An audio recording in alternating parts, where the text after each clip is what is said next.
हाय दोस्तों, तो कैसे हैं आप सभी। आशा करते हैं आप लोग बहुत बढ़िया होंगे। तो चलिए आज की वीडियो में हम फिर से लाए हैं प्रश्नावली एनसीईआरटी क्लास 10th मैथ के। ठीक है, प्रश्नावली 3.5 के 2 नंबर क्वेश्चन, 2 के 1 नंबर और 2 नंबर को भी हल करेंगे। और ये भी क्वेश्चन बहुत बार एग्जाम में 2 नंबर में आ चुका है ये क्वेश्चन। और ये यहाँ तो ए और बी के मान बोला है, लेकिन आगे जो है दूसरा पार्ट है वो के का मान निकालना है। तो के का मान भी बहुत बार पूछा है, तो आपको भी ये ध्यान से देखिएगा।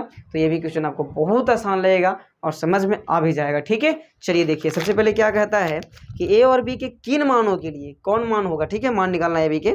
चलिए, निम्नलिखित समीकरणों के युग में कि आप परिमित रूप से अनेक हल होंगे। तो अनेक हल होने का मतलब संकेत क्या होता है, शर्त क्या होता है, वो पहले हम लोग समझेंगे और आप समझते भी होंगे, ऐसा थोड़ी है। तो अनेक हल होने के लिए क्या होता है, a1/a2 बराबर b1/b2 बराबर c1/c2 होता है। यही तो हल होता है अनेक हल के लिए, है ना। मतलब सब बराबर रहेगा, यही ना। बस अब तो हम लोग जान लेंगे। तो अब निकालना पड़ेगा हमको a1 का मान, a2 का मान, b2 का मान, पहले ये सब निकालना पड़ेगा। तो ये इस साइड में हम देख लेते हैं, निकाल लेते हैं।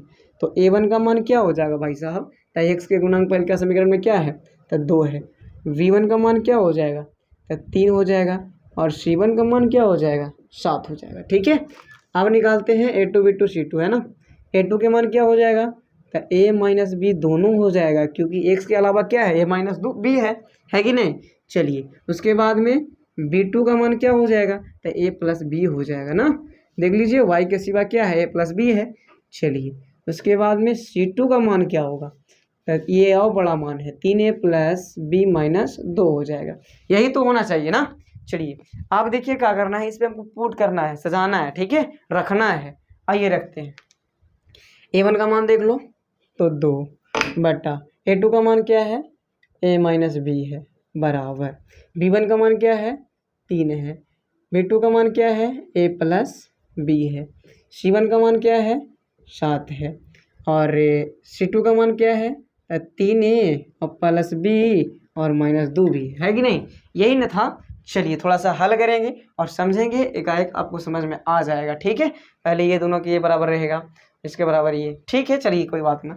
आइए देखते हैं, ध्यान से देखिएगा, आपको समझ में आ जाएगा। ठीक, चलिए तो अब हम लोग क्या करेंगे, सब तो आपस में बराबर है, तो इसके बराबर ये और इसके बराबर ये कर लेते हैं, क्या दिक्कत है। चलिए, तो पहले 2 बटा ए माइनस बी बराबर 3 बटा ए प्लस बी कर लेते हैं। उसके बाद में साइड में हल कर लेंगे, इसको भी एक लिख लेंगे 3 बटा ए प्लस बी और बराबर 7 बटा 3a प्लस बी माइनस 2। ठीक है, इस तरीके से आपको लिख लेना है। इसके बराबर में ये, फिर इसके बराबर में ये लिख लेना, क्योंकि देख रहे हैं बराबर बिल्कुल है, शर्त ही बता रहा है कि सब बराबर होता है आपस में।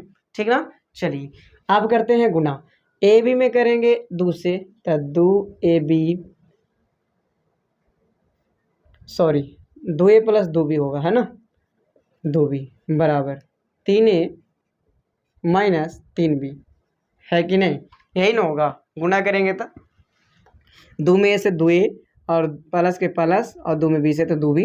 अब बराबर के बराबर, ए में 3 से तो 3a और बी में 3 से तो माइनस 3b। समझ गए। चलिए, तो 2a प्लस नहीं माइनस 3a, उसके बाद में लिखेंगे प्लस 2b और प्लस 3b बराबर कुछ नहीं तो 0 देंगे। देखिए 2a का 2a और ए वाला को खींच के लाए इधर, तो माइनस 3 हो जाएगा। उसके बाद में 2b का 2b और 3b है, इधर से माइनस में इधर आएगा था, प्लस में हो जाएगा, है कि नहीं। चलिए आइए, उसके बाद में 2a में से 3 गया तो माइनस a बचेगा, है ना। और प्लस 3 और 2 कितना हो जाएगा, 5b और बराबर 0। इसको मान लेना आपको समीकरण 1। समझ रहे हैं ना। चलिए, इसको भी उस तरह से हल करना है। 3 में करेंगे 3 से तो 3 3 9 a का है, प्लस 3 में b से तो 3b माइनस 3 दूना 6। सबको बार बार से गुना करना है। 3 में 3 से 9a, 3 में b से 3b, 3 में 2 से तो 6। ठीक है, बराबर 7 में a से था 7a प्लस 7 में b से था 7b। ठीक है, अब 9a प्लस 3b, सॉरी इसको पहले ये वाला खींच लीजिए इधर, तो माइनस 7a हो जाएगा और प्लस 3b लिख लो और फिर माइनस 7b लिख लेंगे। और माइनस 6 है ना, तो माइनस 6 को ले जाओ उधर, का दिक्कत है, प्लस 6 हो जाएगा, है ना। देखिएगा कि 9a का 9a, फिर ये वाला यहाँ था तो यहाँ से ले आएंगे इधर, तो 7a हो जाएगा माइनस में। उसके बाद में 3b के 3b और इधर से खींच के लाएंगे 7 को, तो माइनस में 7 हो जाएगा। अब -6 को उधर ले जाता है +6 हो जाएगा, है कि नहीं। चलो तो 9a में से अगर हम घटा दे 2a को 7a को तो कितना हो जाएगा 2a, प्लस में ही होगा क्योंकि बड़ा 9 है। अब उसके बाद में माइनस होगा क्योंकि 7 माइनस में है और 3 प्लस में है। 7 में से 3 गया था 4b बराबर 6, है कि नहीं।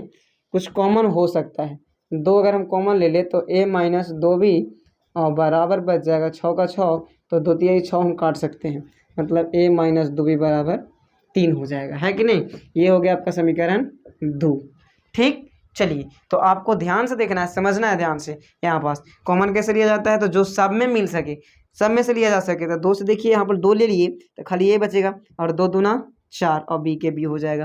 अब देखिए 6 तो बराबर में है तो उसको तो नहीं लिया है कॉमन, तो उसको इसी रहने देना है। ठीक, अब उसके बाद में दूसरे आप देखिए ना यहाँ पास गुना में है कि नहीं। अब बराबर को उसे ले जाएगा तो भागा में जाएगा, तो भागा में ले जाके काट सकते हैं आप, लेकिन हम यहीं से काट दिए थोड़ा सा टाइम बचने के लिए। ठीक ना। आइए अब हम लोग को समीकरण फर्स्ट और सेकंड को हल करना है। कर लो, लिखना है कि समीकरण फर्स्ट एवं सेकंड से चलिए समीकरण फर्स्ट -a और +5b बराबर 0 और सेकंड है a माइनस 2b बराबर 3, यही ना है। चलिए अब हम यहाँ पास जोड़ने पर ही काम कर लेंगे ना, यहाँ पास कुछ नहीं करना है, बस जोड़ने से अब लिख दीजिएगा चलेगा। चलो जोड़ने पर लिख देते हैं। जोड़ने पर क्यों जोड़ रहे हैं हम, घटाते क्यों, देखिए हम जोड़ क्यों रहे हैं और घटाएं क्यों, उससे भी बता देते हैं आपको अभी थोड़ा। ठीक है, चलिए तो जोड़ने का रीजन यही है कि माइनस प्लस में हमको मिल रहा है, तो जोड़ेंगे तक चिन्ह परिवर्तन ना होगा और डायरेक्ट काट जाएगा, है ना। तो काटो इसको, ए से खत्म, है ना। अब उसके बाद में देखिए 5 प्लस में और 2 माइनस में, तो घटेगा तो 3 भी हो जाएगा। प्लस लिखना चाहो तो लिख दो, बराबर 3 में जोड़ कितना होगा माने कि b बराबर 3/3 होगा। अब b का मान क्या आ गया, 3 से 3 खत्म था 1 होगा, है कि नहीं। b के मान तो आ गया। अब b के मान समीकरण फर्स्ट या सेकंड में रखोगे ना तो आ जाएगा मान। चलिए यहीं रख देते हैं, क्या दिक्कत है। b का मान रखने पर लिख दो यहाँ पास a माइनस 2b, b का मान रखो तो 2 के मान 1 आ गया ना, तो बराबर 3 है कि नहीं। यहाँ लिख देना है कि b के मान समीकरण 2 में रखने पर,